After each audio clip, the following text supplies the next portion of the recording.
Hola, ¿cómo están? Espero que muy bien. Bienvenidos una vez más a Indagando el Contexto. Mi nombre es Ricardo y como siempre digo, no pertenecemos a ninguna denominación religiosa, tampoco apoyamos ninguna institución política ni mucho menos, solamente soy un estudiante más de Biblia hebrea, de Nuevo Testamento. Exponemos temas, hacemos exégesis y al final cada quien que saque sus propias conclusiones. Y bueno, mis hermanos, hoy vamos a tocar una porción semanal de la Torá llamada Ekeb. Como lo he dicho antes, no me opongo al estudio semanal de la Torá con esa técnica llamada Parashot. Sin embargo, como también siempre lo digo, en este canal no promovemos interpretaciones rabínicas ni tampoco talmúdicas. Se respeta si alguien decide seguir la Torá oral. Cada quien es libre de hacer lo que quiera, mis hermanos. Sin embargo, bueno, aquí nosotros creemos que Yehoshua es el Mesías de Israel. Estudiamos la Torá, pero bajo la perspectiva del Nuevo Testamento también. Así que bueno, estudiamos estas porciones semanales, las analizamos, pero sin una perspectiva rabínica. Es decir, vamos a la Torá, vemos qué es lo que tiene para decirnos y pues bueno, vamos compartiendo, mis hermanos, obviamente haciendo exégesis, yendo al texto hebreo y por supuesto en su contexto histórico. Así que mis hermanos, vayamos a la escritura a ver qué tiene para decirnos.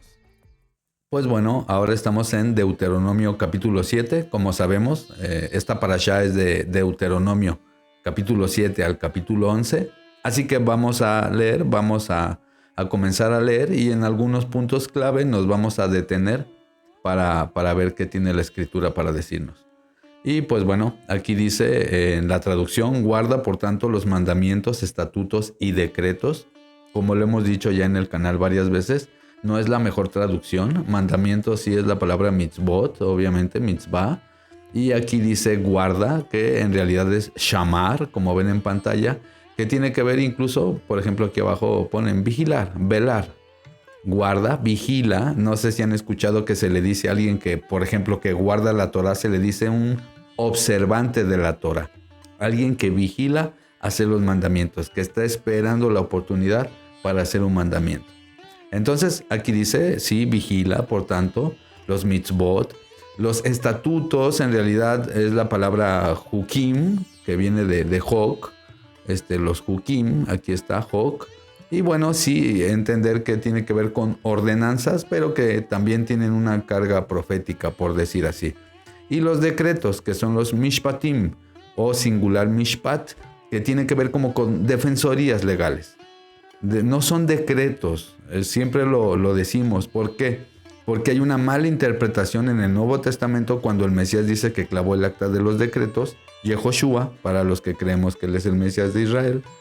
Y bueno, entonces muchos dicen, ya ves, está clavando estos decretos, pero no, hermanos, el acta de los decretos es básicamente las tradiciones orales, no es tema para este video, pero sí siempre recalcar esto, que aquí cuando ustedes vean que traducen decretos, es la palabra mishpat y tiene que ver con defensorías legales más que nada, no decretos, defensorías legales. Hay una diferencia, mis hermanos, cuando nosotros leemos una palabra en su verdadera etimología, por decir así, ya que sí puede cambiar muy ampliamente el sentido de la palabra. Así es que bueno, aquí dice, observa, vigila los mitzvot, los hukim, los mishpatim, las defensorías legales, que yo te mando hoy que cumplas. Es decir, Adonai le está diciendo al pueblo de Israel antes de que entren a la tierra de Canaán. Como sabemos, están a punto de entrar a la tierra de Canaán.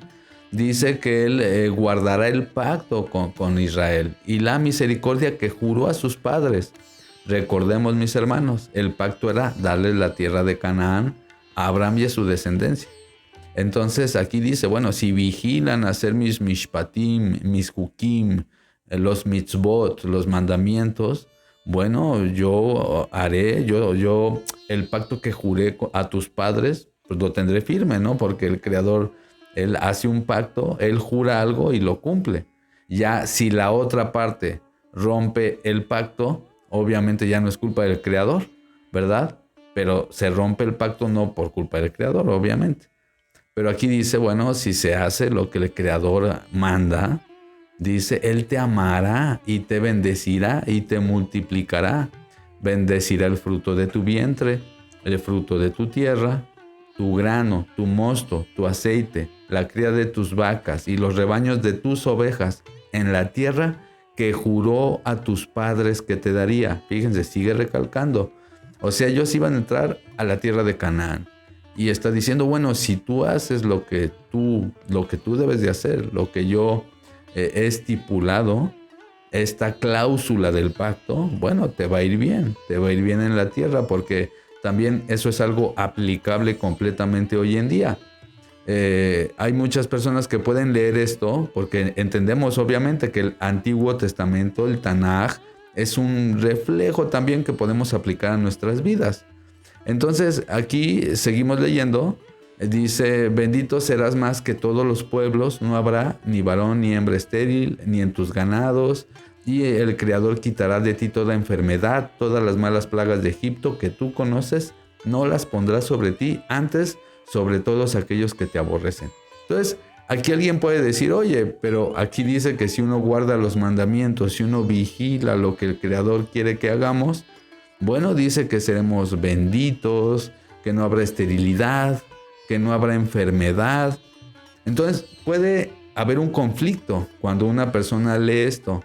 Sin embargo, algo que hay que tener en cuenta, hermanos, la mayoría de nosotros, si no es que yo creo que todos, venimos de una vida desordenada en nuestro pasado. ¿Qué pasa? Que nosotros, aunque digamos hagamos teshuvá, arrepentimiento genuino, de todas maneras hay consecuencias de nuestros actos pasados. Y muchas veces nos van a venir persiguiendo incluso toda la vida. Aunque hayamos cambiado nuestras vidas, vamos a seguir arrastrando cosas que hicimos en el pasado. Consecuencias de nuestros actos. No sé si me explico. Entonces, por eso hay muchas veces que hay personas que empiezan a guardar los mandamientos, pero cuando empiezan a vigilar la Torah, ven que de repente no les va tan bien como la Torah dice que te debe de ir. Por ejemplo, de repente empiezan a pasar necesidad. De repente sus familiares les dejan de hablar. O de repente ya ni siquiera los vecinos les quieren hablar porque piensan que son unos fanáticos religiosos por querer hacer los mandamientos del Creador. Sin embargo, bueno, entendemos que en un mundo que está torcido, que está volteado, obviamente cuando uno busca hacer lo bueno, lastimosamente el mundo se va a poner en contra. Y repito, muchas veces también venimos con una vida desordenada en donde todos los actos que hicimos en el pasado van a tener una repercusión. Muchas personas cuando empiezan a pasar esta aflicción se alejan de la Escritura. Porque dicen, no, pues aquí dice que si yo guardo los mandamientos, no va a haber enfermedad, no va a haber esterilidad, voy a ser fructífero y pues a mí me va mal en el trabajo y todo lo contrario. Y se rinden y dejan de creer en la Escritura. Entonces, un consejo, mis hermanos, hay que entender eso. Sí, la Torah dice, la Biblia dice que si tú haces los mandamientos, te va bien en la vida, por supuesto. Pero también qué vida tuvimos en el pasado. Hay consecuencias. Y aparte, muchas veces, aunque hagas las cosas bien, este sistema se encarga de alguna manera a querer chuparte, a querer llevarte a hacer el mal. Entonces, muchas veces es esta lucha, es estar contracorriente. Y obviamente eso va a causar aflicción, problemas, división con ciertos familiares, amigos.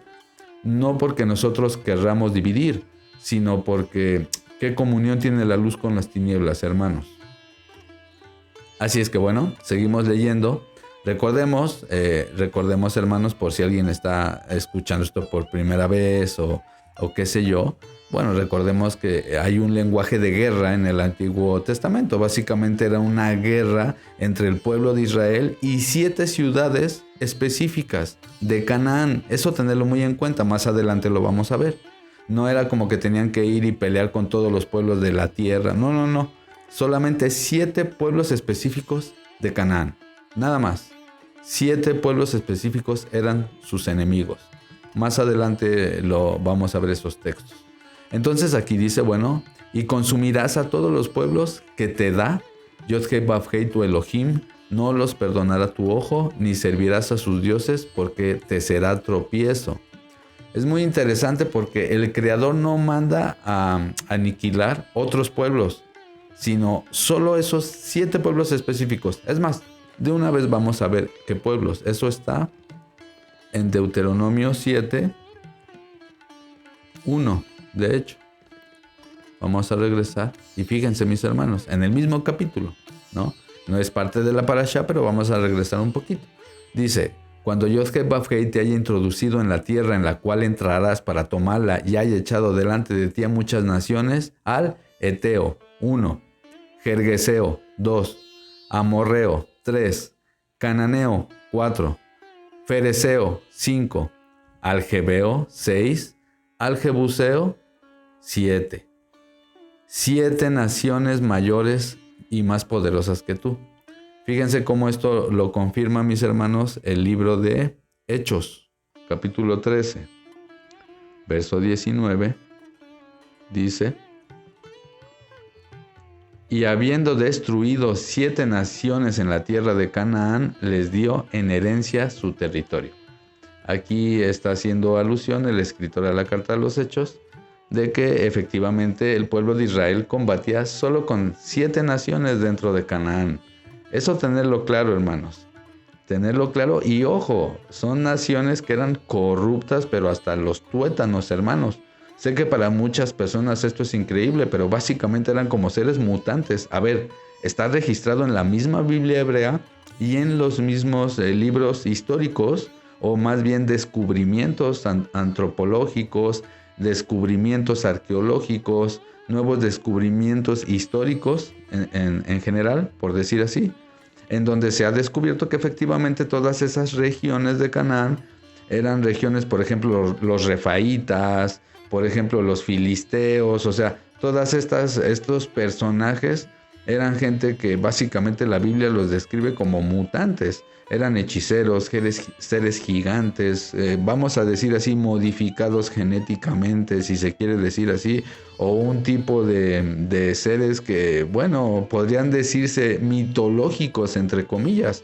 Hoy en día podría decirse así. El mundo antiguo era muy distinto a lo que hoy nosotros conocemos, hermanos. Entonces todas esas naciones eran abominables ante los ojos del Creador. Por eso Israel tenía que exterminarlos. Eso tenerlo muy en cuenta. Así es que bueno, regresamos a Deuteronomio. Y regresamos a Deuteronomio 7, 16. Y consumirás a todos los pueblos que te da Yod-Heh-Vav-Heh tu Elohim. No los perdonará tu ojo, ni servirás a sus dioses, porque te será tropiezo. Si dijeres en tu corazón: estas naciones son mucho más numerosas que yo, ¿cómo las podré exterminar?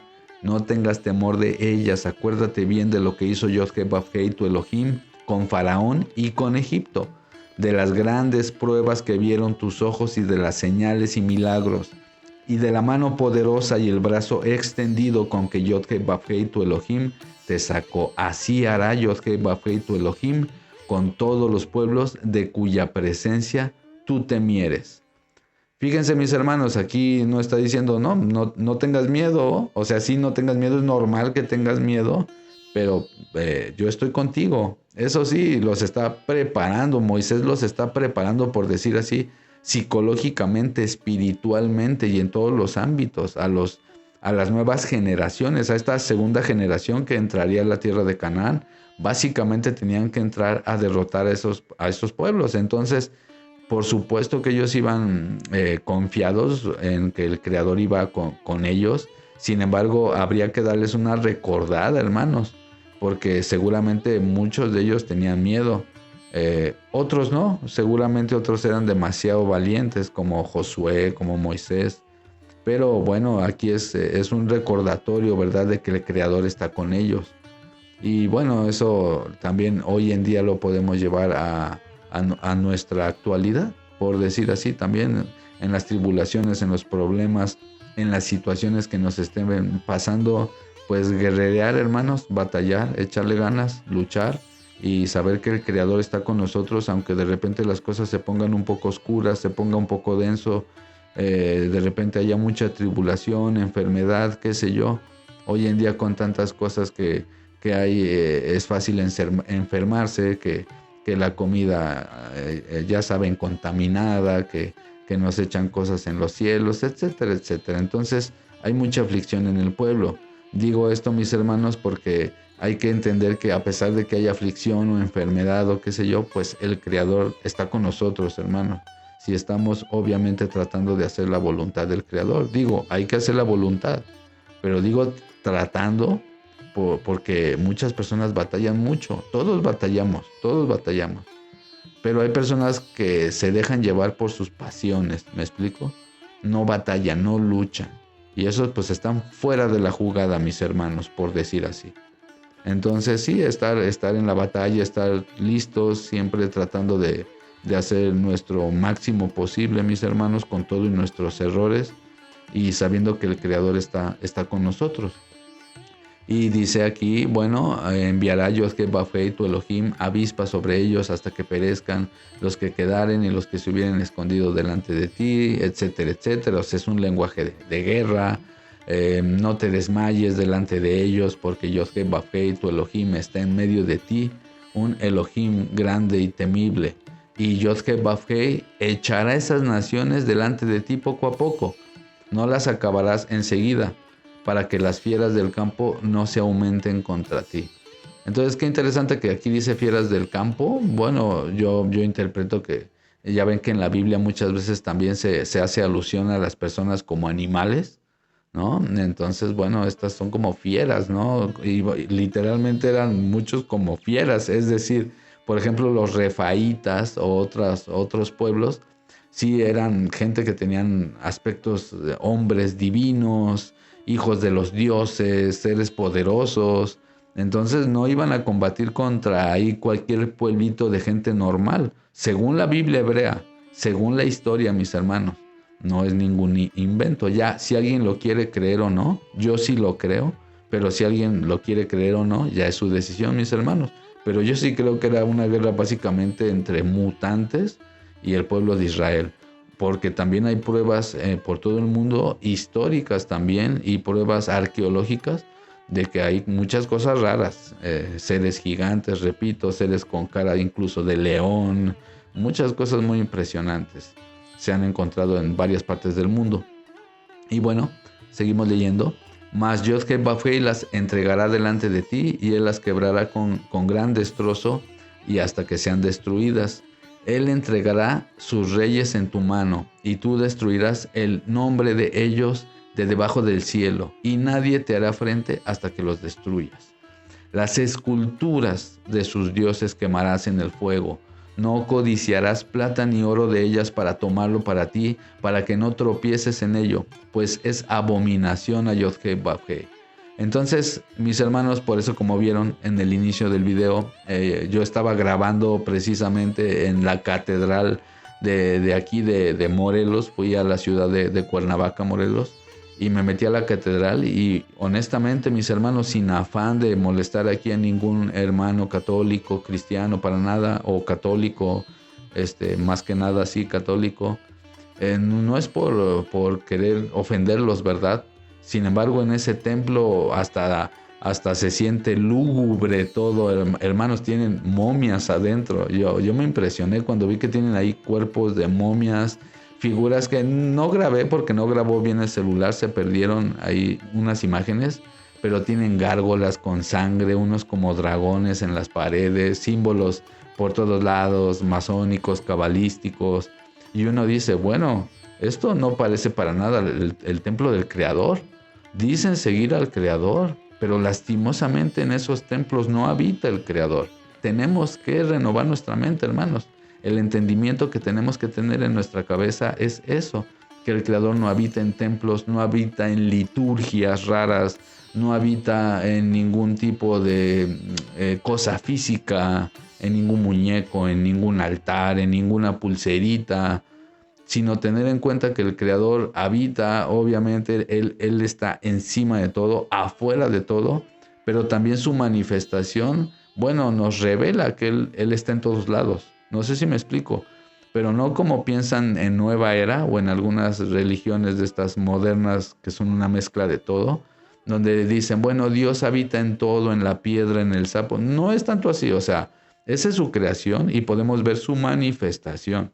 El Creador habita fuera de este espacio-tiempo, por decir así. Sin embargo, bueno, su presencia, su influencia divina, por supuesto que se puede ver en la tierra, en nuestro latido del corazón, en cada animal, en cada planta. No sé si me estoy explicando, pero no decir que eso es Dios, que es un hilo, es una diferencia entre entender que lo que vemos físicamente es una representación de su poder, por decir así, y otra cosa creer que todo es Dios, ¿no? El árbol es Dios y van y abrazan al árbol como Dios, no, o el sol es Dios, no. Espero se esté entendiendo. Y pues bueno, aquí dice, las esculturas de sus dioses las quemarás, las destruirás. Es lo que tenían que hacer ellos llegando a Canaán.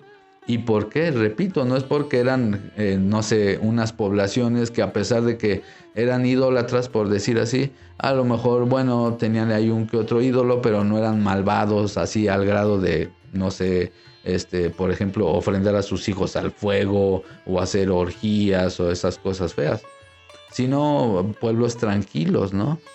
Entonces alguien puede decir, bueno, estos israelitas están llegando y están rompiendo la paz de los cananeos, que están tranquilos en sus templos.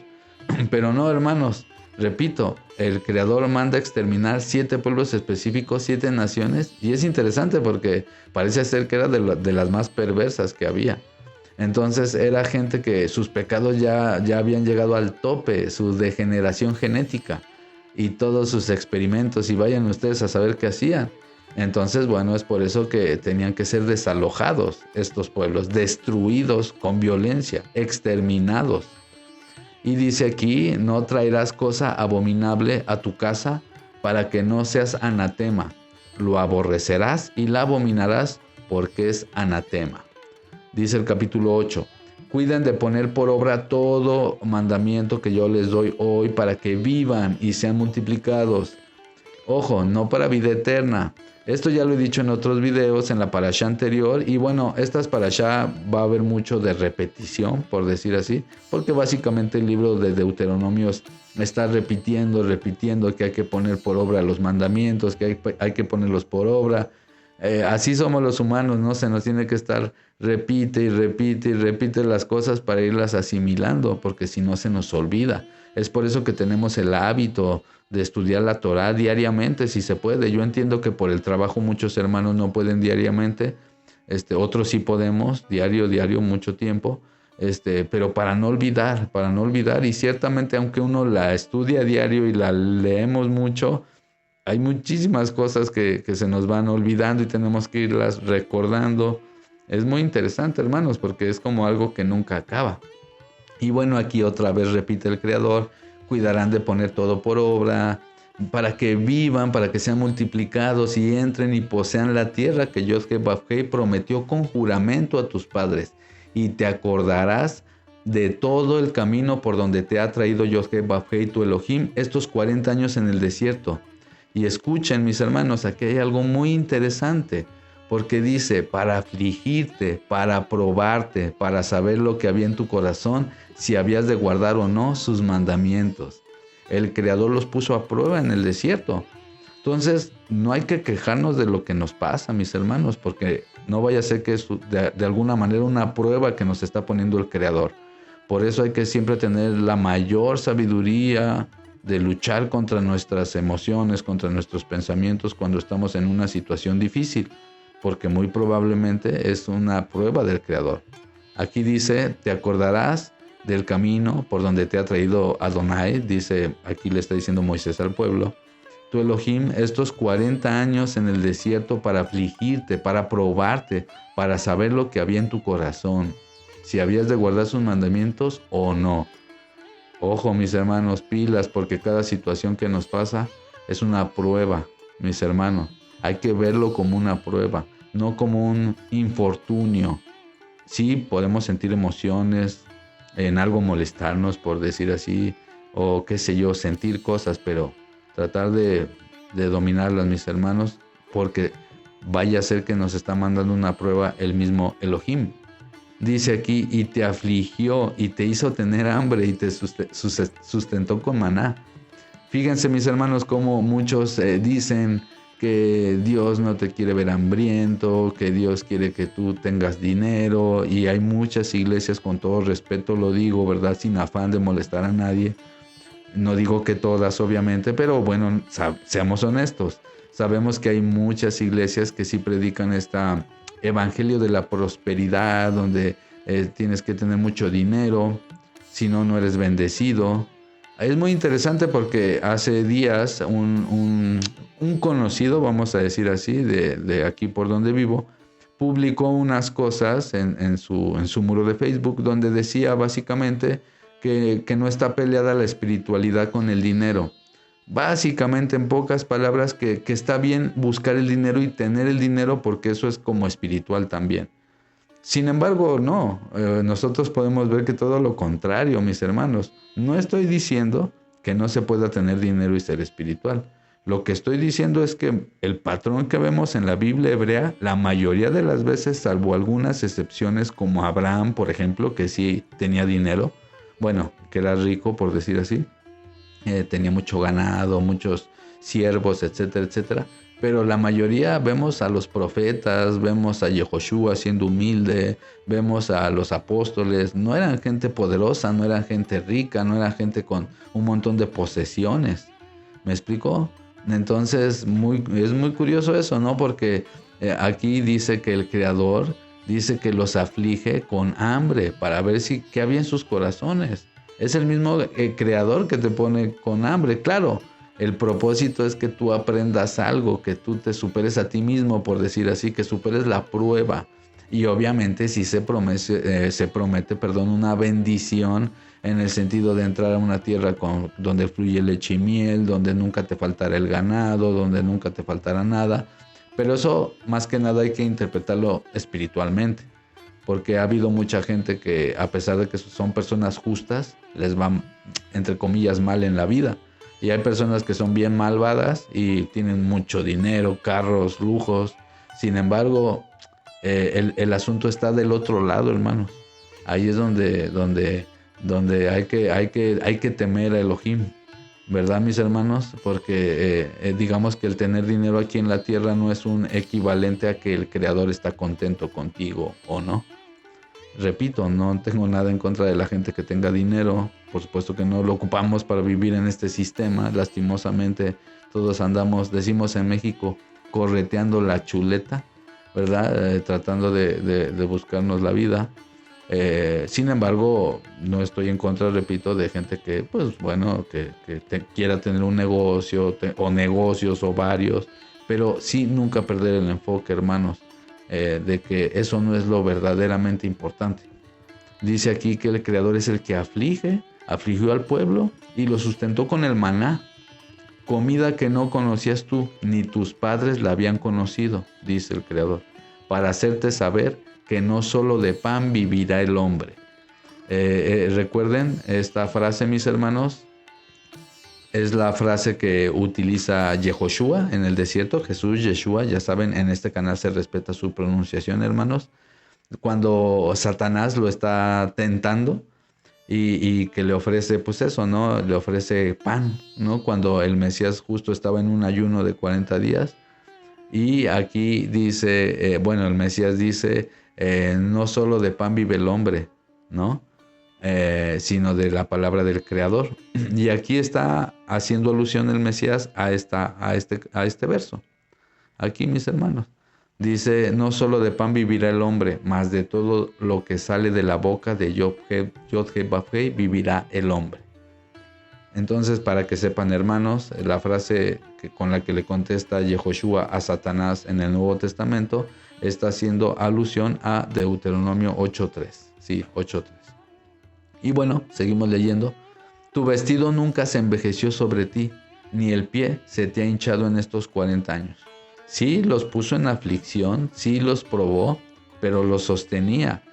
Porque antes de llegar, por ejemplo, a la tierra prometida, esta es una representación simbólica muy bonita. Porque todos tenemos que pasar un desierto. Todos, para poder llegar a esa tierra prometida, a esa plenitud del ser, por decir así. Sin duda, todos tenemos que pasar por un desierto. Y muchos se quedan en el desierto. Muchos no logran la misión, por decir así. Por eso vemos que la generación que salió de Egipto queda en el desierto y solo entra la nueva generación. Dice, reconoce a sí mismo en tu corazón que como castiga el hombre a su hijo, así Yod-Heh-Vav-Heh te castiga. Es lo mismo. Así como un padre castiga a su hijo para que sea una mejor persona, así el Creador castiga a su pueblo para que sean una mejor persona. Castiga a sus hijos, a su creación, en el sentido de ponerlos en prueba, porque esta vida es así. Esta vida es prueba y error, mis hermanos. Prueba y error. Entonces, obviamente, para los que estudiamos la escritura, sabemos que esa guía, bueno, la encontramos, por supuesto, en sus mandamientos, en sus mishpatim, hukim. Así es que, bueno, dice aquí, guardarás pues los mitzvot, los mandamientos de Yod-Heh-Vav-Heh, andando en sus caminos y temiéndole.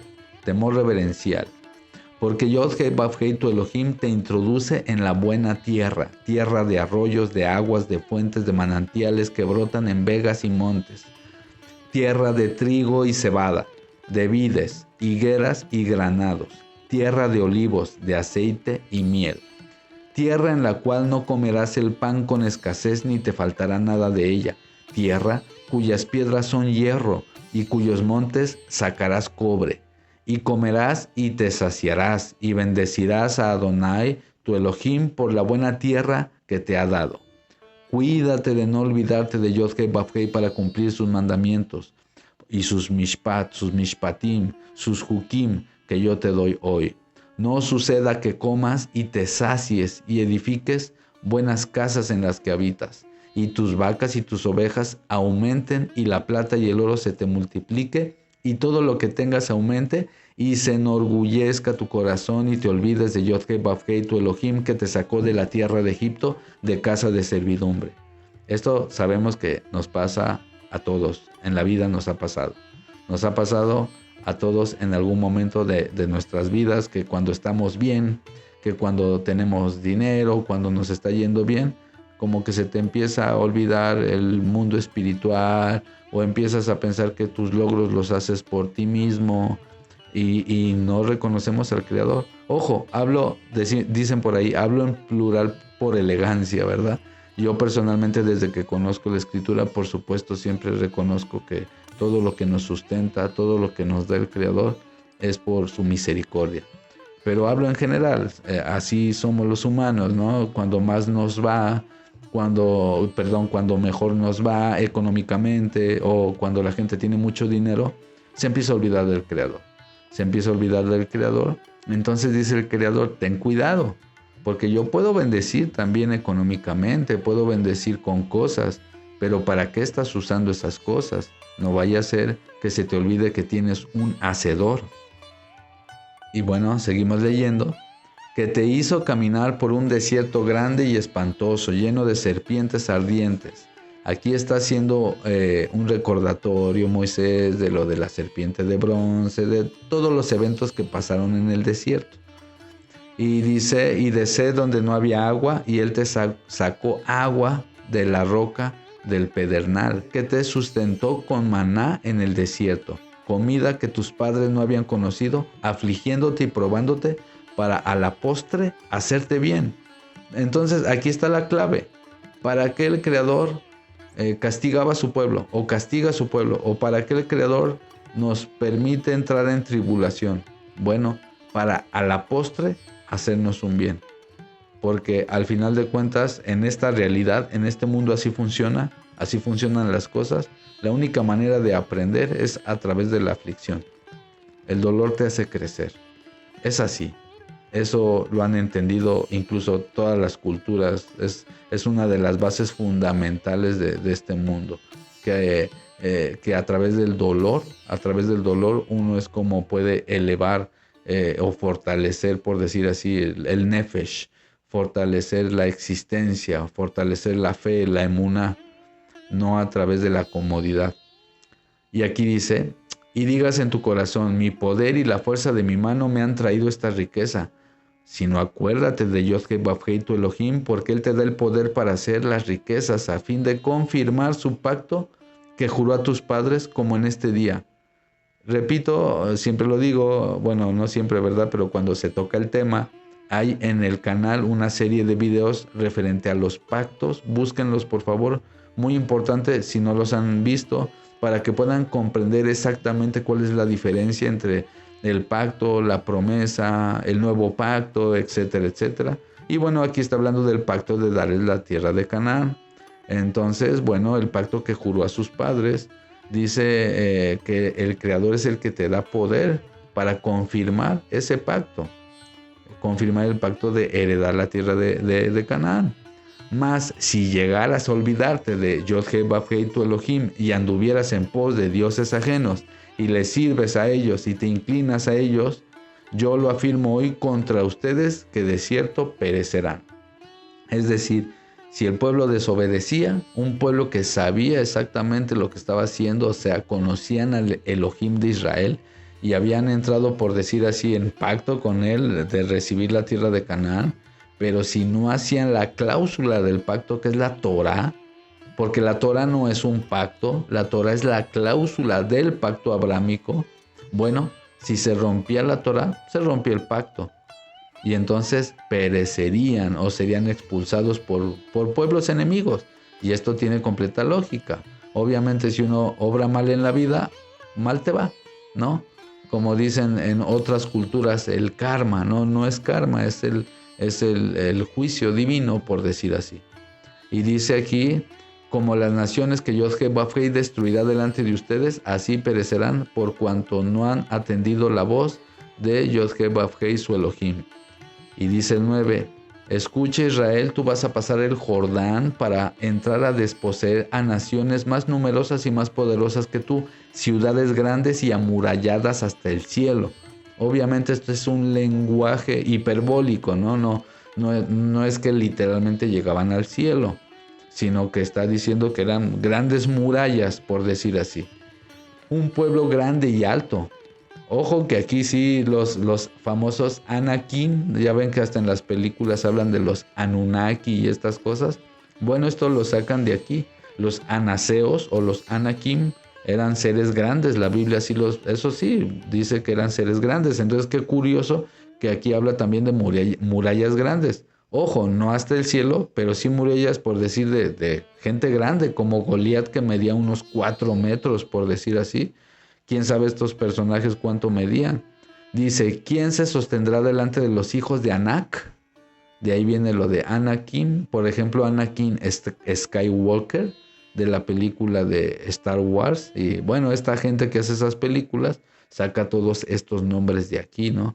Porque repito, todos estos personajes eran personas como con características diferentes a lo que hoy se nos puede venir en la mente, con nuestra mente occidentalizada. Con nuestra mente moderna nos es más difícil entender a plenitud cómo era la cosmogonía de los antiguos pueblos de Mesopotamia y también de Mesoamérica. Es decir, repito, dioses, divinidades, seres como tipo mitológicos, que yo sí pienso y creo que sí existieron estos seres, por supuesto que sí. Dice aquí, entiende pues hoy que es Yod-Heh-Vav-Heh tu Elohim, el que pasa delante de ti como fuego consumidor, que los destruirá y humillará delante de ti, y los echarás y los destruirás enseguida, como Yod-Heh-Vav-Heh te he dicho. No pienses en tu corazón cuando Yod-Heh-Vav-Heh lo haya echado delante de ti, diciendo, por mi justicia me la ha traído Yod-Heh-Vav-Heh a poseer esta tierra. Pues por la impiedad de estas naciones es que el Creador las arroja delante de ti. Ojo, les está diciendo, no vayan a pensar que solo porque ustedes se lo merecen, ¿no? Ustedes van a ir y sacar a cualquier pueblo inocente que estaba por ahí en Canaán, y entonces los israelitas llegaron como predadores a destruir unos pueblos inocentes y los sacaron. No hay que verlo así, porque hay personas que eso piensan, ¿no? Dicen, oye, pero ¿por qué llegaron a invadir a los de Canaán? ¿Por qué los israelitas no llegaron pacíficamente? Bueno, dice que porque el Creador estaba enjuiciando a esos pueblos. Entonces, parte del juicio de esos pueblos era que los israelitas los expulsaran. No sé si me explico. Es interesante, ¿no? Porque aquí lo que está diciendo es, no vayas a pensar que es por tu justicia o porque te lo mereces, por decir así, que el Creador te está trayendo aquí. No, para empezar es un pacto que hizo con Abraham, un regalo. Y número 2, bueno, esas personas tienen que ser echadas, esas 7 naciones tienen que ser destruidas porque son impías. Aquí dice, por la impiedad de esas naciones, Yod-Heh-Vav-Heh las arroja delante de ti, no por tu justicia, ni por la rectitud de tu corazón entras a poseer la tierra de ellos, sino por la impiedad de esas naciones, Yod-Heh-Vav-Heh, tu Elohim, las arroja delante de ti, para confirmar la palabra que Yod-Heh-Vav-Heh juró a tus padres, Abraham, Isaac y a Jacob. Es decir, ahora, como decimos en México, 2 pájaros de un tiro se matan aquí. El Creador cumple la promesa de darle la tierra de Canaán a Abraham, pero al mismo tiempo tiene que hacer juicio contra esas naciones que eran demasiado corruptas y bueno, utiliza a su propio pueblo para expulsar esas naciones. Y le recuerda Moisés al pueblo, bueno, obviamente el Creador, ¿verdad? Pero Moisés aquí está escribiendo, hablándole al pueblo. Moisés les dice, no vayan a pensar que porque ustedes se lo merecen, ¿eh? No vayan a pensar que porque son muy buenos. Esto me recuerda a lo que dice Yehoshua, cuando se le acerca un hombre y le dice, Señor bueno, ¿qué hago para entrar al reino de los cielos? Y Yehoshua dice, ¿por qué me llamas bueno? Bueno, solo el que está en los cielos. Entonces es muy interesante porque siempre la Biblia trata de ponernos en nuestro lugar. Y no en el mal sentido, ¿eh? O sea, no es porque el Creador nos quiera humillar y sobajar, porque hay personas que lo pueden ver esto como un poco fuerte, ¿no? De, bueno, ¿y por qué me tengo que humillar ante el Creador, ¿no? ¿O por qué Él me tiene que humillar? Bueno, la palabra humillar tiene que ver también como con algo de ser humilde también. Como humillarse no tiene que ser algo degradante, sino que te enseña a ser humilde el Creador. No sé si me estoy explicando. Por ejemplo, una persona cuando acepta que está mal en su vida, es la única manera en que puede hacerlo mejor, hacer su vida mejor. Entonces, si una persona dice, yo soy bueno, yo soy buena persona, entonces automáticamente eso ya entonces la hace una persona que ya no tiene nada que mejorar, porque ya es buena persona. Entonces ya no hay nada que mejorar. En cambio, si uno dice, no, no soy bueno, de hecho, ni siquiera estoy cerca de lo que yo pudiera llegar a ser, entonces esa mentalidad te hace ser mejor, incluso psicológicamente hablando. Por ejemplo, el psicólogo Jordan B. Peterson habla mucho sobre esto. Dice que él a sus pacientes no les dice, acéptate como eres, es que tú eres buena persona, no, les dice, no te aceptes como eres, no, porque no eres ni tantito lo que tú puedes llegar a ser y no eres buena persona, ¿no? Porque cuando lo analizamos realmente de manera inconsciente o consciente hemos hecho daño a muchas personas, todos. Entonces el hecho de considerarte bueno no es bueno ni espiritualmente ni psicológicamente hablando, porque no te hace crecer como persona. Entonces es por eso que en la Biblia siempre vamos a ver este patrón de que el Creador está como, vamos a decir así, como se podría decir en México, bajándote tu ego, bajándote tus humos, por decir así, para que no sientes que es por tus méritos, que tú mereces tal cosa u otra cosa. En este caso, la tierra de Canaán con los israelitas. Dice, por tanto sabe que no es por tu justicia que Yod-Heh-Vav-Heh te da esta buena tierra para tomarla, porque pueblo duro de cerviz eres tú. Acuérdate, no olvides que has provocado la ira de Yod-Heh-Vav-Heh, tu Elohim, en el desierto, desde el día que saliste de la tierra de Egipto hasta que entraste en este lugar, han sido rebeldes a Yod-Heh-Vav-Heh. En Horeb provocaste a ira a Adonai y se enojó Adonai contra ustedes para destruirlos. Cuando yo subí al monte para recibir las tablas de piedra, las tablas del pacto que Adonai hizo con nosotros, ojo, atención otra vez aquí, no dice que las tablas eran el pacto. La Torah no es un pacto. Eran las tablas del pacto. Repito, tenerlo eso bien en cuenta. Y bueno, cuando yo subí al monte para recibir las tablas de piedra, las tablas del pacto que Yod-Heh-Vav-Heh hizo con ustedes, estuve entonces en el monte 40 días y 40 noches sin comer ni beber agua. Y me dio Adonai las 2 tablas de piedra escritas con el dedo del Creador, y en ellas estaba escrito según todas las palabras que les habló Yod-Heh-Vav-Heh en el monte, en medio del fuego, en el día de la asamblea.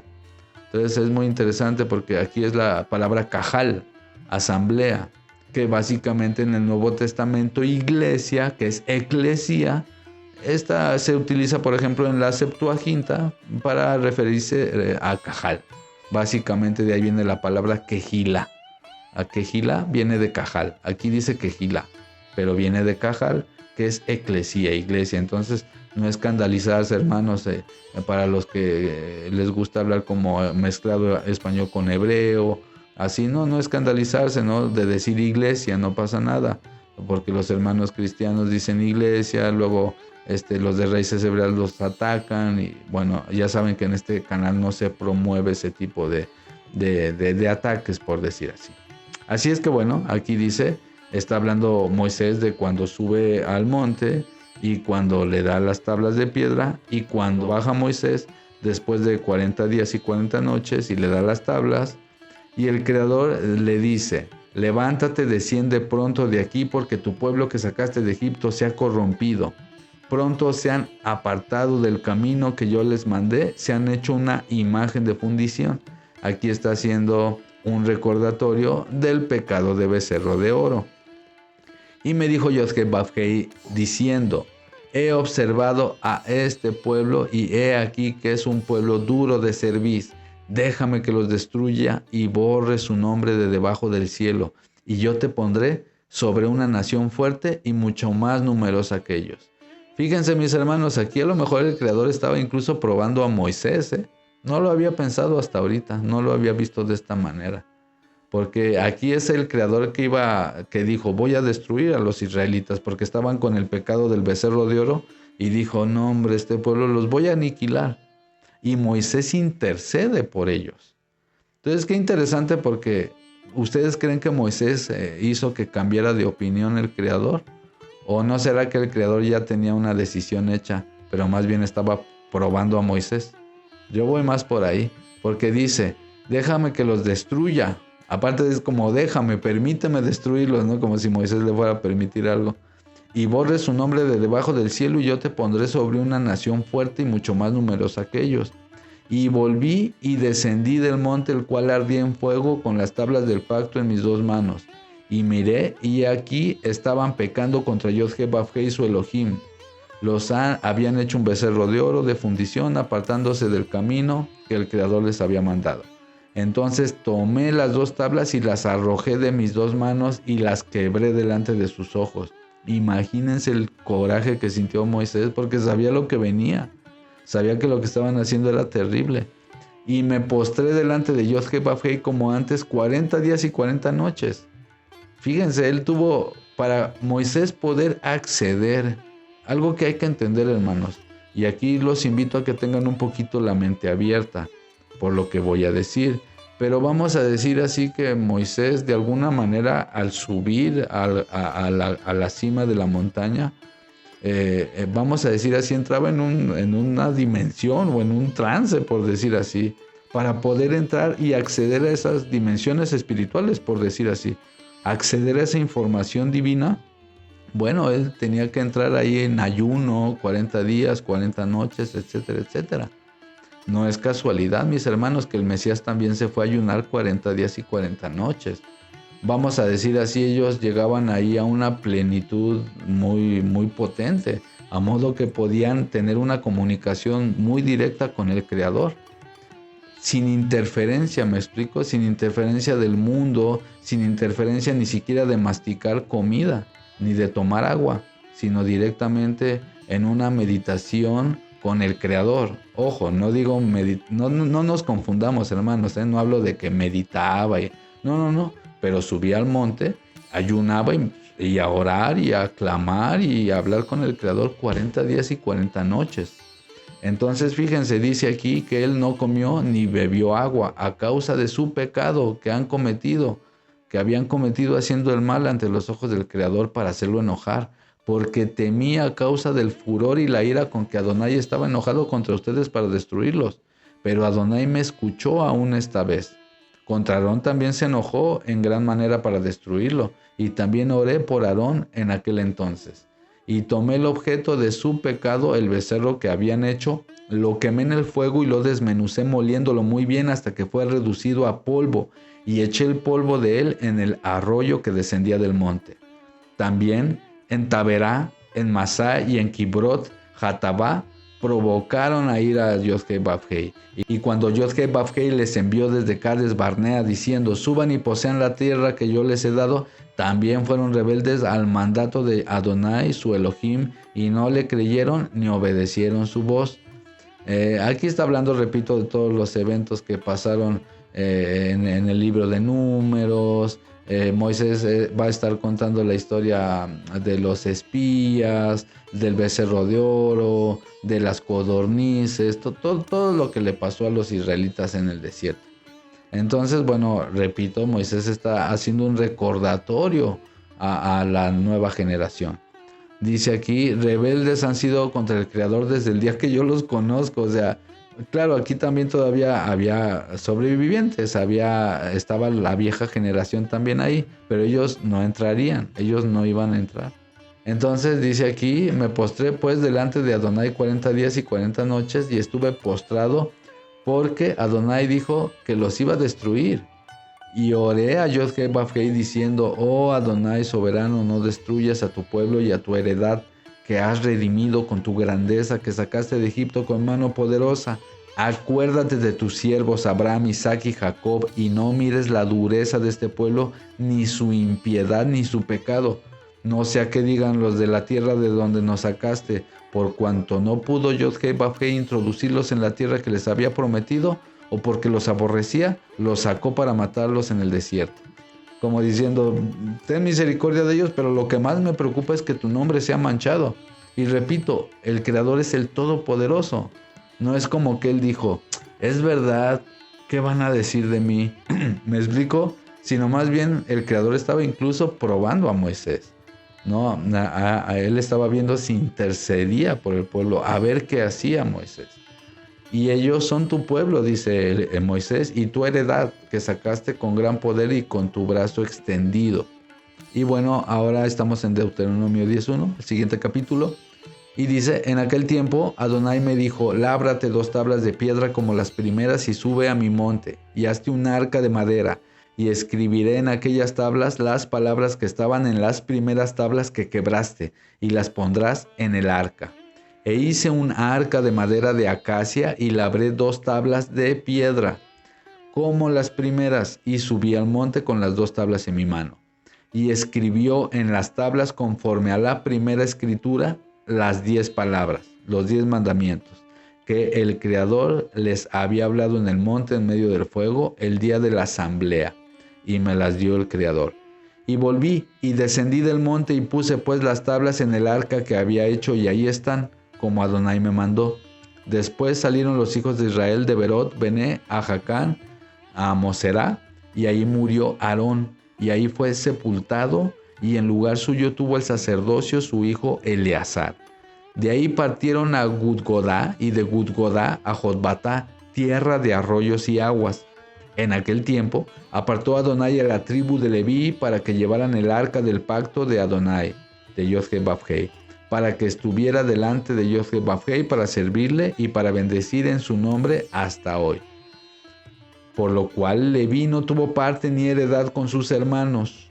Adonai es su heredad, como Adonai les dijo. Y bueno, como sabemos, los levitas representaban lo espiritual, eran los intermediarios. Eran una representación también simbólica de lo que sería después el sacerdocio según la orden de Melquisedec, que es sin genealogía, ¿no? Es un sacerdocio del cual no se habla genealogía, de los levitas sí, ¿no? Pero sin embargo, de alguna manera el hecho de que ellos no tuvieran tierra representaba que ellos, por decir así, no pertenecían a este mundo, por decir así, ¿no? Es una representación de que su tierra era arriba en los cielos, su tierra era el Creador. Por eso los levitas no tenían parte de las tierras que sí tendrían las otras tribus de Israel. Son una representación de lo espiritual, por decir así. Y bueno, dice Moisés, y yo estuve en el monte como los primeros días, 40 días y 40 noches, y Yod-Heh-Vav-Heh también me escuchó esta vez y no quiso destruirte. Y me dijo Adonai, levántate y anda para que marches delante del pueblo para que entren y poseen la tierra que juré a sus padres que les había de dar. Ahora pues, Israel, ¿qué pide Adonai tu Elohim de ti, sino que temas a Yod-Heh-Vav-Heh tu Elohim, que andes en todos sus caminos y que lo ames y que sirvas a Yod-Heh-Vav-Heh tu Elohim con todo tu corazón y con toda tu alma, que guarde los mandamientos de Yod-Heh-Vav-Heh y sus hukim que yo te prescribo hoy para que tengas prosperidad? He aquí, de Adonai tu Elohim son los cielos y los cielos de los cielos y la tierra y todas las cosas que hay en ella. Solamente de tus padres se agradó Yod-Heh-Vav-Heh para amarlos y escogió su descendencia después de ellos a ustedes, de entre todos los pueblos como en este día. Circunciden pues el prepucio de su corazón y no endurezcan más su cerviz, porque Adonai su Elohim es soberano de soberanos, Señor de señores, grande y poderoso y temible, que no hace acepción de personas ni toma cohecho, que hace justicia al huérfano y a la viuda, que ama también al extranjero dándole pan y vestido. Amarán pues al extranjero porque extranjeros fueron en la tierra de Egipto.